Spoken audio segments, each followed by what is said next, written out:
Hello guys, welcome to my channel Pratik E-Learning School, where learning is a beautiful journey. So today we are going to learn about material noun, countable noun and uncountable noun in just 5 minutes.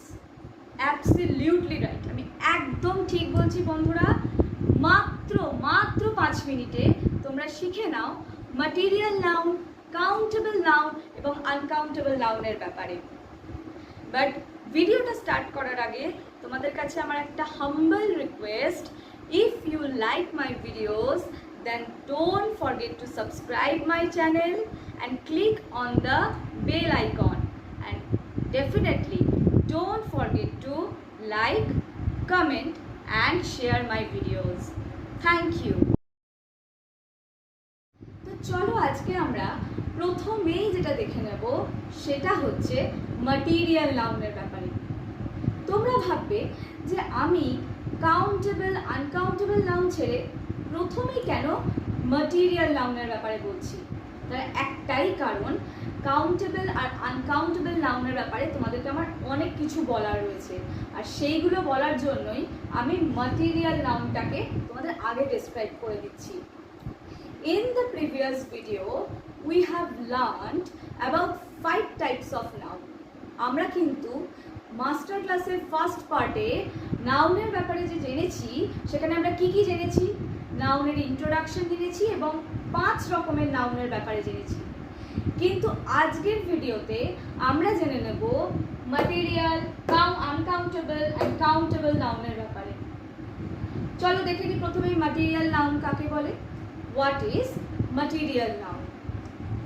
Material noun is a word used to describe an object. অর্থাৎ material noun কি করে না, এমন কোনো জিনিসকে describe করে যেটাকে আমরা ছুঁতে পারবো, ধরতে পারছি, চোখে দেখতে পাচ্ছি, অর্থাৎ আমরা আমাদের সেন্স দিয়ে পারসিভ করতে পারছি। এই রকম জিনিসগুলোকে আমাদেরকে ম্যাটেরিয়াল নাউন কি করছে না, ডেসক্রাইব করছে। কোনো ম্যাটেরিয়ালকে ডেসক্রাইব করছে। কিরকম দেখা যাক, এক্সাম্পল দিয়ে চলো আমরা দেখে নিই। উড, স্টোন, গোল্ড, এগুলো কি বলতে পারো? এগুলো প্রত্যেকটাই কিন্তু এক একটা ম্যাটেরিয়াল নাউন।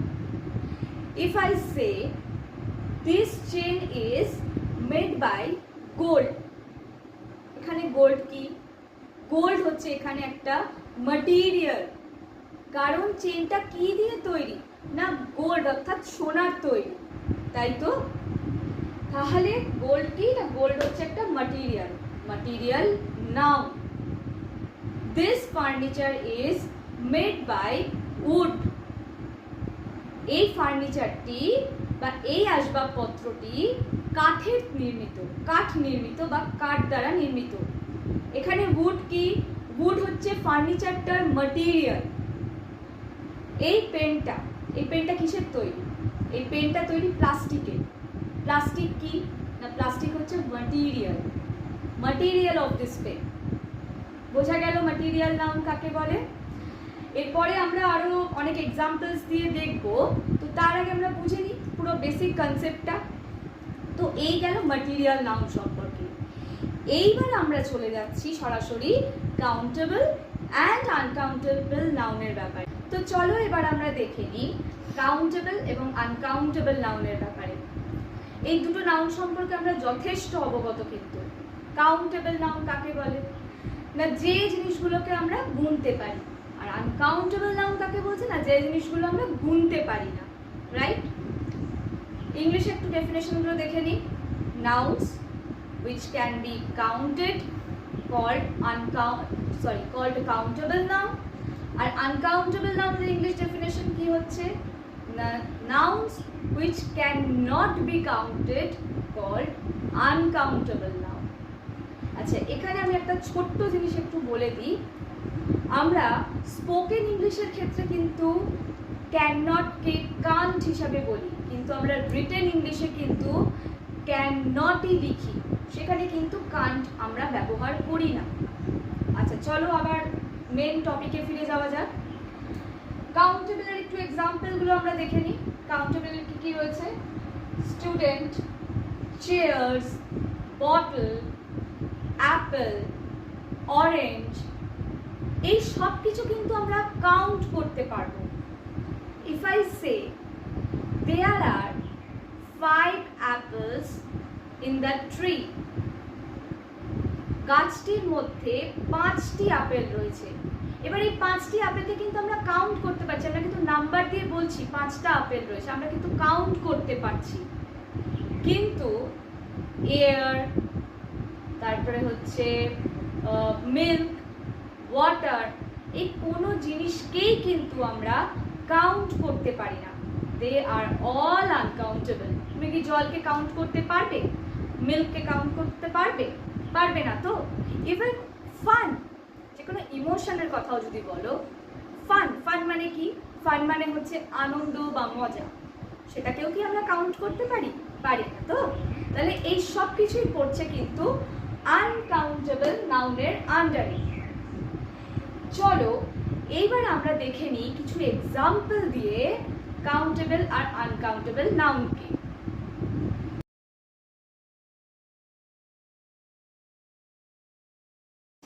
তাহলে এবার আমরা দেখে নিই চলো কাউন্টেবল আর আনকাউন্টেবল নাউনের কিছু এক্সাম্পল।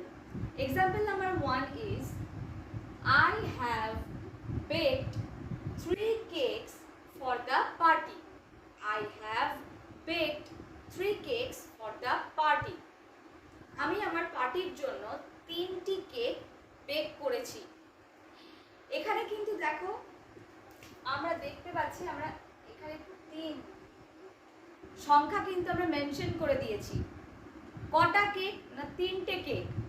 তাহলে কি হচ্ছে? এটা কাউন্টেবল নাউন, কারণ আমরা কাউন্ট করতে পারছি। কাউন্টেবল নাউনে সবসময় কিন্তু নাম্বার দিতে পারবো আমরা, কিন্তু আনকাউন্টেবল নাউনে আমরা কখনোই কিন্তু নাম্বার ইউজ করতে পারবো না। এর পরের এক্সাম্পলটাতেই আমরা সেটা দেখতে পাবো। Would you like some chocolates? এখানে কিন্তু আমি বলিনি তুমি কটা চকলেট পছন্দ করবে, আমি কোনো নাম্বার মেনশন করে দিইনি এই সেন্টেন্সে। আমি বলেছি তুমি কিছু চকলেট পছন্দ করবে। এখানে কিন্তু সাম চকলেটস বলা রয়েছে, চকলেটের কোনো নাম্বার মেনশন করে দেওয়া নেই। তাই এইটা সাম চকলেটসে কটা চকলেটস পড়ছে সেটা কিন্তু মেনশন নেই। তাই এটা কি হবে? এটা হবে আনকাউন্টেবল নাউন। বোঝা গেল? চলো নেক্সট এক্সাম্পলটা একটু দেখি। Dipa plant 10 trees in her garden. Deepa planted 10 trees in her garden. Deepa planted 10 trees in her garden. Dipa তার গার্ডেনে 10টি গাছকে পুঁতেছে। এই 10টি গাছ, আমরা কিন্তু গাছের 10খানা নাম্বার কিন্তু আমরা মেনশন করে দিয়েছি সেন্টেন্সে। আমি বলিনি কিছু গাছ বা এরকম কোনো কিছু আমি বলিনি, আমি কিন্তু এখানে একটা নাম্বার মেনশন করে দিয়েছি 10 trees। তাই এটা কি হচ্ছে? আমরা গাছগুলোকে গুনতে পারছি, এখানে নাম্বার মেনশন করা রয়েছে। তাহলে এটা কোন নাউনের আন্ডারে যাবে? কাউন্টেবল নাউনের আন্ডারে যাবে। এরপরেরটা দেখে নিই। The fragrance of that perfume is really nice. এইবার বলো তো এখানে কোনটা আনকাউন্টেবল রয়েছে আর কোনটাই বা কাউন্টেবল? একটু ভাবো। আচ্ছা আমি বলে দিচ্ছি, এখানে কিন্তু কোনোটাই কাউন্টেবল নেই, এখানে আনকাউন্টেবল। কোনটা? এই ফ্রেগনেন্স। আমরা কিন্তু ফ্রেগনেন্সকে কখনো গুনতে পারি না, ইটস আনকাউন্টেবল। তাই ফ্রেগনেন্স এখানে আনকাউন্টেবল নাউন। তাহলে এক্সাম্পল দিয়ে আশা করি তোমরা কিছুটা বুঝতে পারছো কাউন্টেবল আর আনকাউন্টেবল নাউনের ডিফারেন্সটা। এইবার আমরা কাউন্টেবল আর আনকাউন্টেবল নাউনের ব্যাপারে কিছু রুলস শিখে নেব। তো চলো আর বেশি দেরি না করে আমরা সেই রুলসগুলো শিখে নিই। এবার চলো আমরা দেখে নিই কাউন্টেবল আর আনকাউন্টেবল নাউন্সের আরও কিছু রুলস। আগেই বলে দিই, নাম্বার 1 রুল ইজ কাউন্টেবল আর আনকাউন্টেবল নাউনের ক্ষেত্রে, কাউন্টেবল নাউনে এ অর অ্যান্ড সিঙ্গুলারের ক্ষেত্রে ব্যবহৃত হয়। কাউন্টেবল নাউনকে প্লুরাল করা যায়, কিন্তু আনকাউন্টেবল নাউনের ক্ষেত্রে না তো আমরা এ আর অ্যান ইউজ করতে পারবো, আর না তো আমরা কোনো নাম্বার ইউজ করতে পারবো। এই দুটো রুলকে ভালোভাবে মাথায় ঢুকিয়ে নাও। এছাড়াও আরো কিছু রুল আছে, সেগুলো আমরা দেখে নিই চট করে। a lot of মানে কি লার্জ অ্যামাউন্ট, some মানে কি a certain amount বা certain quantity, a few, a little, এইগুলোর পরে আসছি। আগে একটু বলে দিই a lot of and some ব্যাপারটা নিয়ে। a lot of মানে হচ্ছে লার্জ অ্যামাউন্ট। এইবার ধরো তুমি একটা লার্জ অ্যামাউন্টের কথা অ্যাফার্মেটিভ সেন্টেন্সে ইউজ করছো, তখন তুমি a lot of কথাটা ইউজ করতে পারবে। কিন্তু আমি যদি নেগেটিভ আর ইন্টারোগেটিভ সেন্টেন্সে ইউজ করি, তখন কি হবে না, তখন মেনি আর মাচ ইউজ হবে। কাউন্টেবল প্লুরালের ক্ষেত্রে মেনি ইউজ হবে, আনকাউন্টেবলের ক্ষেত্রে মাচ ইউজ হবে। সেটা কিসে না আ লট অফ এর পরিবর্তে নেগেটিভ আর ইন্টারোগেটিভের ক্ষেত্রে। এইবার আসি আমি সামের ব্যাপারে। সাম মানে কি a certain quantity or a certain amount, কিছু সংখ্যক অ্যামাউন্ট বোঝাতে কিন্তু সামের ইউজ হয়। সেটা আমরা অ্যাফার্মেটিভ সেন্টেন্সের ক্ষেত্রে ইউজ করব, আর কাউন্টেবল আনকাউন্টেবল দুটোর ক্ষেত্রে কিন্তু সাম ইউজ হয়। সেটাও অ্যাফার্মেটিভ সেন্টেন্সে হবে, নেগেটিভ বা ইন্টারোগেটিভের ক্ষেত্রে কিন্তু এনি ইউজ হবে। সাম আর এনির ব্যাপারটা বোঝা গেল। তাহলে এইবারে চলে আসছি a few and a little এর ব্যাপারে। a few আর few এই দুটোই ব্যবহৃত হচ্ছে কাউন্টেবল নাউনের ক্ষেত্রে, আর a little আর শুধু লিটল এই দুটোই ব্যবহৃত হচ্ছে আনকাউন্টেবল নাউনের ব্যাপারে। আমি তোমাদেরকে কিছু এক্সাম্পলস সেট করে দেবো এই প্রত্যেকটা a lot of, some, a few, a little, এই much, many, any সবগুলো দিয়ে আমি এই ভিডিওর লাস্টে প্রত্যেকটার উপরে একটা করে এক্সাম্পল আমি সেট করে দেবো, যাতে তোমরা বুঝতে পারো। I hope you will like the video. This is the end of the video. If you like my video, don't forget to subscribe my channel Pratik E-Learning School, where learning is a beautiful journey.